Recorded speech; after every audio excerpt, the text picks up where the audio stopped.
Hello everyone. Previously on Azur Archives, we were introduced to our final major player in this story, the Northern Parliament, and their struggles to rid themselves of a Styron stronghold in their waters. Today we travel to the other side of the world for an event that happened simultaneously with that one, Microlayer Medley. This one is more infamous for the massive server issues that came with its debut than the event itself, but it gives one of the few drips of world building about Azur Lane's world and how the Siren War affects its people, even if it's absolutely tiny. A few days prior, a fleet led by Baltimore had set sail to reinforce a stronghold along the Panama Canal. However, they have since gone MIA in a strange fog on the way there. A backup fleet of Bremerton, Intrepid, Casablanca, Essex and Enterprise are sent to rendezvous with the Stronghold fleet and locate the missing shipgirls. En route, they discuss how likely the mist is a result of a mirror sea. They determine that it lacks the usual communication jamming found in mirror seas, but is definitely unnatural, and the fact the patrol convoy ran into sirens amongst the fog can't be a coincidence. They arrive at the Stronghold and meet its defence fleet before going to draft up a rescue plan. Enterprise meanwhile is distracted by something and goes on patrol alone, ruminating on the fog's nature and purpose.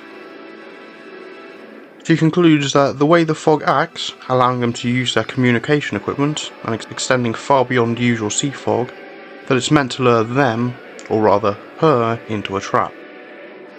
Just as she does so, it is sprung. Meanwhile, the rest of the group assemble their plan. They are to split into two groups, one led by Bremerton and Bunker Hill, and another by Essex and Enterprise, in search for the missing fleet, and to prepare for a Siren ambush.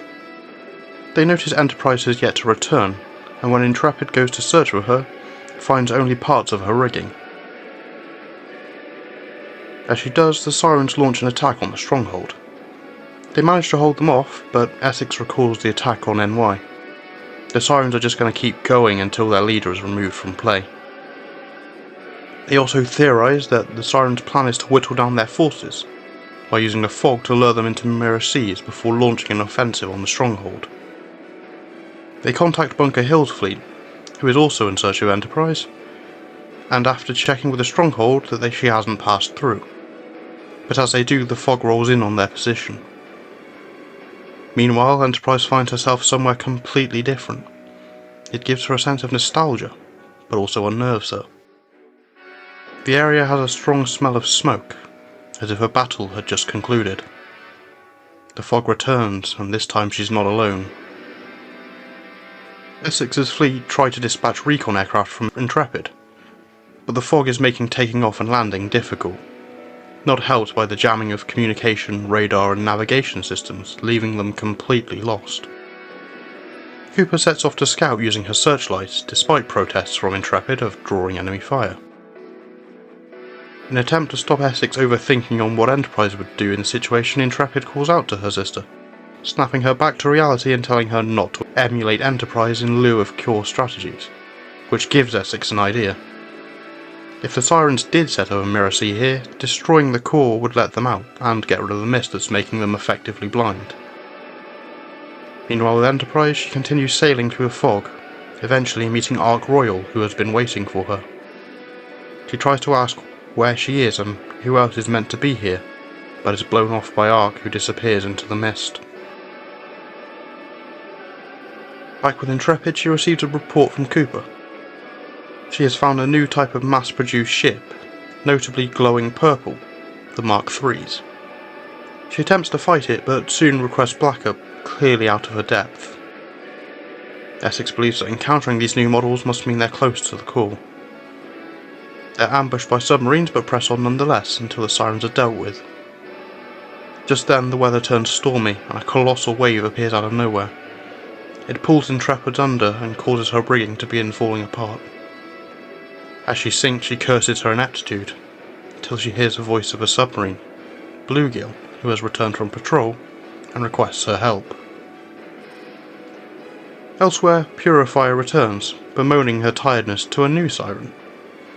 She asks why the area is being blanketed with mist, believing it to be a waste of resources.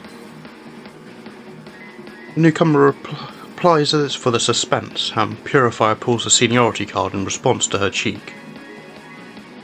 This new siren updates her on her progress, on jamming the ship girls, spreading the fog, and that a compounding rate has reached 50% and rising. After Purifier heads out, she begins the playback of the next fragment. In that fragment, Enterprise follows the direction Ark Royal was facing, and comes to meet with her, Tau, and Hiryu. Tau asked for their group's name, approving of the choice of Flare, and Hiryu asks if they're really going to work with the Sirens, who were made to be their substitutes. They leave to go and see how they perform, once again leaving Enterprise alone. Back at the Stronghold, the other fleet prepares to draw in the attacking Sirens and destroy them with aid of the Stronghold's supporting fire. Their attempts are ignored, however, and the Sirens continue sailing, oblivious to their damage. The fleet instead decides to take the initiative by breaking their lines and cutting off reinforcements. The Sirens continue to ignore even after several ships have been sunk, and so the fleet goes on the offensive to wipe them out. As they continue, unable to find the Sirens' command ship, they are momentarily stopped by a strange sound, like rushing water, before a huge tsunami appears out of nowhere, swallowing the mass-produced ship Sirens. Back with Enterprise and the other ships, they find themselves before Observer. She explains that the Creator and Magister, Anzil and Oust, both agree that Laplace's demon should be used for humanity's common interest, not for war, and as such they will be provided with a base and resources. They must make sure the research on it does not fall into the wrong hands. She informs them that she too has her own orders, but some cooperation should be possible, also sharing the coordinates of the Arbiters so they can avoid them. Enterprise is shocked and confused by this, and the playback ends. Returning to the others, the two teams find themselves reunited in the vicinity of the Stronghold, after being caught up in the wave, though the mist still remains. Bluegill shares the results of her patrol, in which she encountered a large swarm of Siren submarines and one that appeared to be their flagship that had slipped in amongst the swarm. By firing a torpedo at it, she seems to have activated one of its defense mechanisms, triggering the wave. As they prepare for the climax, Reno and Cooper bond over their shared hobby of superhero comics, while Marblehead and Casablanca share their worries over their sister ships and compatriots, with the former in awe of the latter's planes. A voice speaks to Enterprise. It calls itself a background spectator and asks if she had not liked what she'd seen in the film. It clarifies they were a log of her memories from the future long past, and now they are hers as well.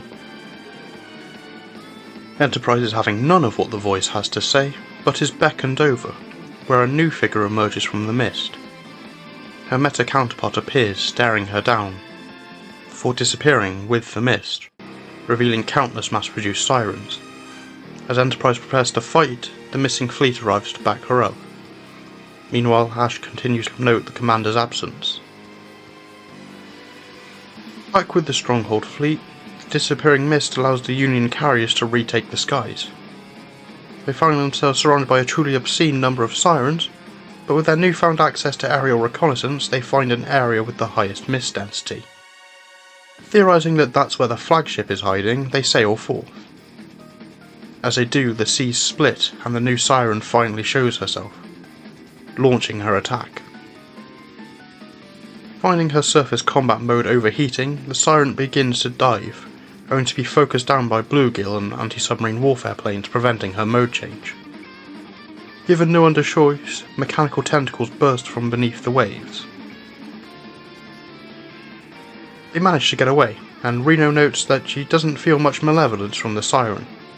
Stranger still, the rest of the Sirens retreat, and they bump into the missing fleet and Enterprise, who recount the tale of what happened.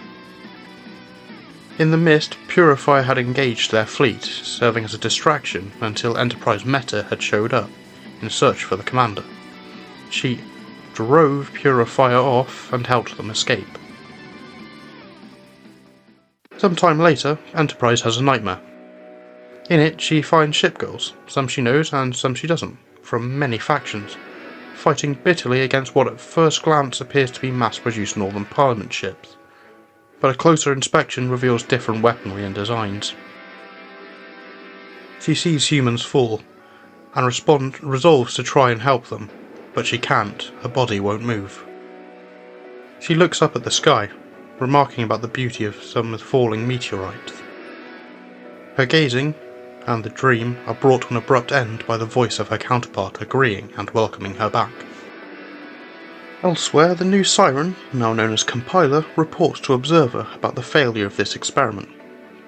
Observer laments how it seems impossible to even slow down Code G, but still regards Compiler for a job well done. The latter informs her of what's occurring in the Arctic, but the former believes it was a success.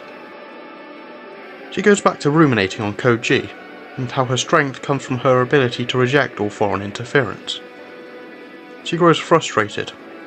Whatever she's trying must surely have already been tried by another observer in another branch, and questions what has made all experiments fail recently. She believes it's due to existence of the Commander, and wonders just what secrets Zero is keeping from her. And that's Microlayer Medley. Going into this, I wasn't expecting much, and it still isn't really, but knowing what we do now, especially after the light of the Martyrium, it does make these flashbacks Enterprise sees more interesting. What they showed was the formation of Flare, the group that in the Alpha timeline was tasked with stealing Laplace's demon to prevent it sparking World War III, and would eventually go on to become the Ashes. Really is emblematic of issues with this part of the story, where not a lot really happens, just go to a place, fight sirens, go home, with some hints at the bigger picture that don't make a whole lot of sense at the time, but eventually go somewhere 4 or more years later down the line. But that's a topic for another video. And speaking of, next time we move on to the 3rd CN anniversary event and return of the French in Skybound Oratorio. So until then, fair winds and following seas.